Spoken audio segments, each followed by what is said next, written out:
Assalomu alaykum hammaga. Moshilar, charchamayapsizlarmi, tuzumsizlar? 2026-yil sezoni hammaga omadli kelsin.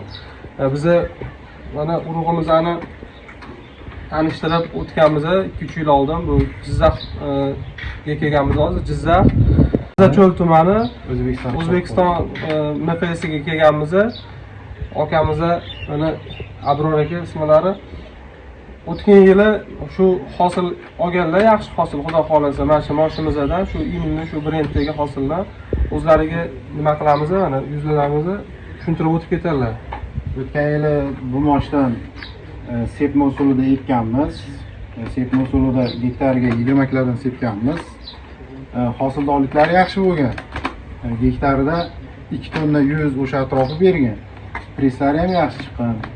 200 ta ham pres bergan. Bu urug'dan o'zim 3 yildan beri ekib kelaman. O'zim sotaman.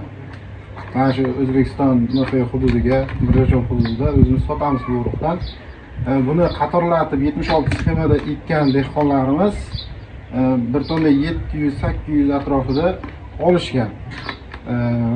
Qatorlatib ekishda bu urug'da 10 kilodan 12 kilogacha ekilgan o'tgan yil. Bu keyin bunga ishlov jarayonini men o'zim sepma usulida ekkanim uchun 4 marotaba suspenziya qilish bilan yetishtirganman, suv qo'ymaganman men o'zim. Boshqa dehqonlarimiz bo'lsa bir marta sug'orib, o'sha kultivatsiya qilib, kartoshka qilib, o'shanday bo'lgan. Bu yetishtirish jarayoni joyiga bir marta suv qo'yib, o'sha bilan haydab, shunda sochma usulida ekib, bir marta barana qilib ko'mganmiz. O'shandan keyin 4 marta suspenziya qilganmiz. Shu bilan hosil gektarida 2 tonna 100 dan 20 kilodan urug' sepganman, 2 tonna 100 dan hosil yig'ishtirib olganmiz. Boshqa amaliyot qilmaganmiz. Sug'ormaganman, o'zim nami bilan suspenziya bilan pishgan. Donlari qanaqa bo'lgan? Donlari to'liq bo'lgan. To'liq bo'lgan. Donlarida boyaginday begona rang yo boshqasi bo'lmagan, chiroyli bo'lib, to'liq hammasi barobar pishgan. Ha, hammasi barobar pishgan.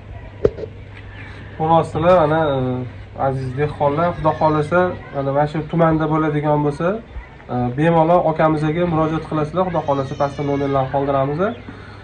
Mana yengilliklar bo'ladigan bo'lsa ham bemalol akamizdan so'raysizlar. Xudo xolasa bu urug'imizni ustida ko'p ishlar olib boryapmiz. Vaqt soati bilan o'zingizlar buni tushunib yetasizlar, bilasizlar. Xudo xolasa uyaltirmaydi. Nima deysiz aka, tavsiya berasizmi boshqalarga ham? Tavsiya beramiz. Mana shu urug'da ekishda sinovdan o'tgan. 3 yildan beri o'zim sotaman. Hamma sinovlardan o'tdi.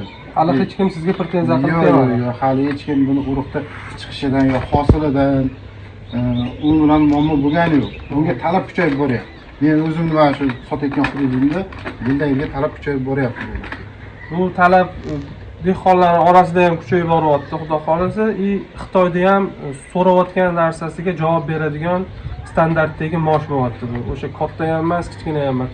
Qancha mayda bo'lsa, elikka muammosi bor, qancha yirik bo'ladigan bo'lsa, u pateriya bo'lib, sinib boshqa narsa bo'ladi. Bu standart, o'rta sredniy holatdagi. Shuning uchun Xitoy ham yaxshi suyib olyapti, ranglari tiniq chiqyapti, jumayib qolmayapti, ranglari o'zgarib ketmayapti. O'shanga hamma tavsiya qilamiz. Sog' bo'ling aka, rahmat kattakon. Yaxshilik ko'rishaylik.